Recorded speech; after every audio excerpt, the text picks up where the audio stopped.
Bonjour Monseigneur, comment est-ce que vous avez vécu cette Légion d'honneur?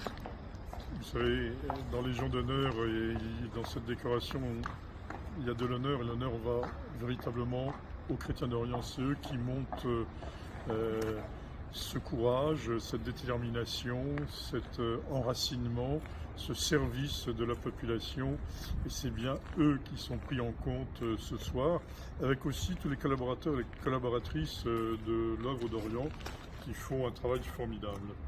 Mais voilà, cette décoration, c'est aussi une croix, qui n'est pas une croix par hasard. C'est un héritage voulu par Bonaparte après les décorations de l'Ancien Régime, qui était une croix, effectivement.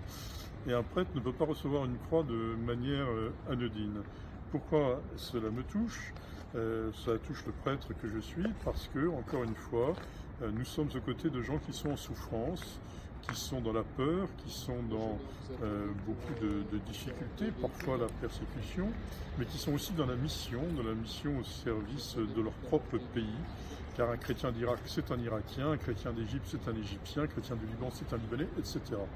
Et donc, voilà, c'est souvent, parfois, une croix que nous pouvons porter avec eux. Et je me réjouis que la République française, que l'État français, nous sommes enfants, perçoivent dans une certaine idée de la laïcité ce rôle de ces chrétiens, et que ces lieux de rencontre entre l'État français, notre nation, notre République, et puis cette mission des chrétiens d'Orient, je crois que c'était quelque chose d'extrêmement fécond pour les chrétiens d'Orient, pour l'œuvre d'Orient bien sûr, mais aussi pour notre pays, la France. C'est quelque chose de fort et qui s'inscrit dans une tradition d'ailleurs extrêmement féconde, ancienne, et qui a apporté non seulement en Orient, mais qui aussi a apporté en France.